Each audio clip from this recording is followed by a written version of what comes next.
आज राहुल गांधी जी को देश का नेता प्रतिपक्ष बने 1 साल पूरा हो गया और इस दौरान उन्होंने जो किया वो देश के इतिहास में शायद ही किसी नेता विपक्ष ने किया होगा। हर चीज की तरह अपने इस रोल में भी उनकी निडरता, उनकी बेबाकी, उनकी दूरदर्शिता और इस देश और यहां के लोगों के लिए उनकी असीम मोहब्बत ही सबसे बड़ा प्रमाण रहा। संविधान की रक्षा और जनता के मुद्दों पर केंद्रित उनका यह 1 साल वाकई में बेमिसाल रहा है। नेता प्रतिपक्ष के रूप में राहुल जी ने बीते 1 साल में 16 राज्यों का दौरा किया, 115 संवाद कार्यक्रमों में जनता से सीधी बात की। राहुल जी ने संसद में 16 बार जनता के मुद्दों पर सरकार को घेरने का काम किया। यही नहीं, इस बीते 1 साल में उन्होंने 18 प्रेस कॉन्फ्रेंस करी और आपको याद ही होगा कि पिछले 11 सालों में प्रधानमंत्री ने एक भी नहीं की। उनकी बहुत सारी उपलब्धियों में से मुझे ऐसा लगता है कि सबसे बड़ी उनकी उपलब्धि यह है कि उन्होंने संसद के दरवाजे आम जनता के लिए खोल दिए। वो सिर्फ राष्ट्राध्यक्षों या बुद्धिजीवियों से ही नहीं मिले, बल्कि संसद भवन में वो किसान, मनरेगा मजदूर, आंगनवाड़ी की महिलाएं, बैंक कर्मचारी, सफाई मजदूर और तमाम ऐसे लोगों से मिले जो इस देश की रीढ़ की हड्डी हैं। उनके समस्याओं पर चर्चा की। राहुल जी ने तानाशाह सरकार की घृणित मंशा को चुनौती देते हुए संसद भवन उन किसान और अन्नदाताओं को बुलाया जिनके दिल्ली आने पर सरकार ने रोक लगाई थी। उन्होंने आंगनवाड़ी कार्यकर्ताओं से मुलाकात करके उनका दर्द समझा और देश के हर व्यक्ति तक उनकी समस्याओं को पहुंचाया। उनके मानदेय को बढ़ाने के लिए सरकार पर दबाव डाला। असल में तो नेता प्रतिपक्ष बनते ही राहुल गांधी ने सबसे पहले उन पत्रकारों को मुक्त कराया जिन्हें सरकार ने संसद भवन परिसर में घूमने, सांसदों से सवाल पूछने या बाइट लेने पर रोक लगा दी थी और एक शीशे के दड़बे में डाल दिया गया था। इसके अलावा राहुल जी ने मीडिया की स्वतंत्रता को प्रभावित करने वाले उस ब्रॉडकास्ट बिल का जबरदस्त विरोध किया और फिर सरकार को वापस लेना पड़ा यह बिल। मुझे याद है उनका बजट भाषण ऐतिहासिक था, जहां पर उन्होंने कहा कि सरकार अगर अरबपतियों के फायदे के लिए बजट बनाना छोड़कर किसान, महिलाओं, हाशिए पर पड़े लोगों के लिए बजट बनाए, तब असल मायने में देश की अर्थव्यवस्था प्रगति करेगी। उनकी सक्रियता का यह नतीजा रहा कि इस जन विरोधी सरकार को जो लैटरल एंट्री नोटिफिकेशन था वो वापस लेना पड़ा, क्योंकि कहीं ना कहीं इस पर आरक्षण पे बहुत बड़ा हमला हो रहा था। जब राहुल जी जलते हुए मणिपुर पर सरकार की नाकामी को जनता की सबसे बड़ी अदालत में बेनकाब कर रहे थे, तब मजबूर होकर मोदी सरकार को वहां पर राष्ट्रपति शासन लगाना पड़ा।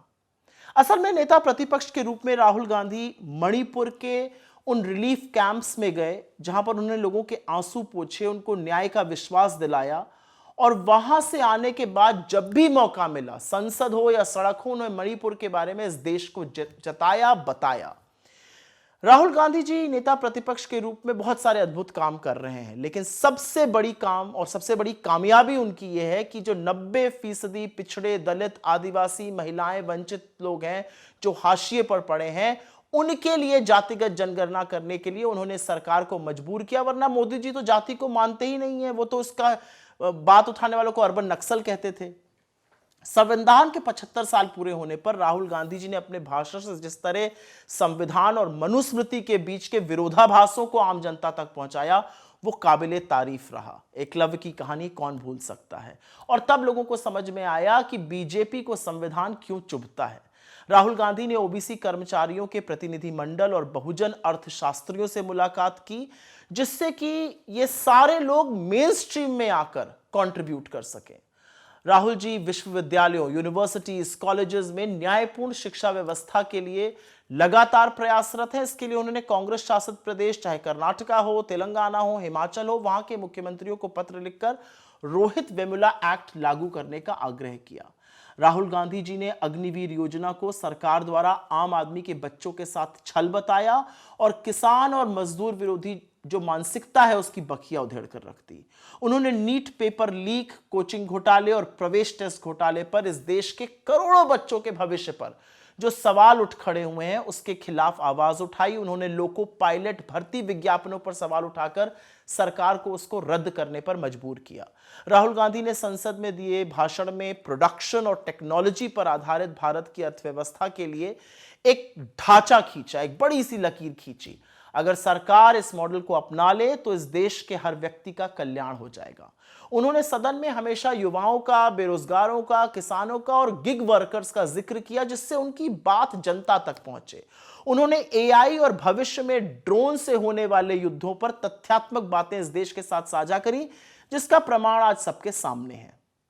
राहुल जी एम्स गए, सर्दी में गए, फुटपाथ पर लेटे लोगों से मिले। वो अपने लोगों का इलाज कराने के लिए दूर दूर से आए हुए हैं। उन्होंने केंद्रीय स्वास्थ्य मंत्री और दिल्ली की मुख्यमंत्री को पत्र लिखकर पर्याप्त मदद की अपील करी। यही नहीं, राहुल गांधी जी सुल्तानपुर जाते हैं और वहां पर वो रामचेत मोची जी से मिलते हैं और ये समझने का भी प्रयास करते हैं कि कैसे ग्रामीण हुनर को एक बड़े लेवल पर सम्मान दिलाया जा सकता है। उनकी हर संभव मदद करते हैं।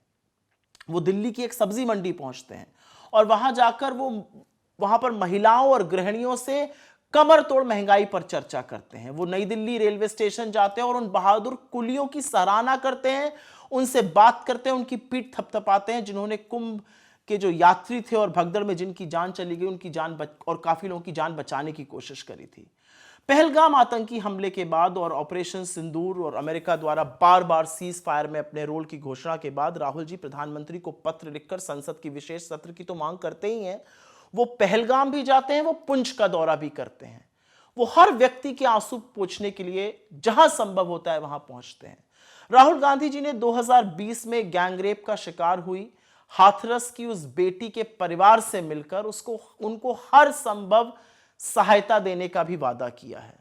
याद रखिएगा, 5 साल बाद भी यूपी सरकार ने उस बच्ची के लिए और उसके परिवार के लिए कुछ नहीं किया। जब देश के तमाम पार्टियों के तमाम तथाकथित बड़े नेता मोदी सरकार के सामने घुटने टेक देते हैं, तब राहुल गांधी बिना डरे, बिना झुके मोदी सरकार के क्रोनी कैपिटलिज्म और अडानी महाघोटाले पर सवाल दागते हैं। राहुल गांधी ने वैसे तो सतत लोगों के मुद्दे को प्रमुखता से उठाया है, बगैर परिणाम की चर्चा किए, बगैर डरे, बगैर समझौते किए। और पिछले 1 साल में बतौर नेता प्रतिपक्ष उन्होंने लोगों में फिर से एक उम्मीद जगा दी है कि एक अहंकारी सत्ता को जवाबदेह बनाना और जनता के मुद्दों को उठाना ही उनकी सबसे बड़ी प्राथमिकता है। और इस काम को करने से उनको दुनिया का कोई षड्यंत्र और दुनिया की कोई ताकत रोक नहीं सकती है। वाकई में जबरदस्त कमाल का रहा है ये 1 साल।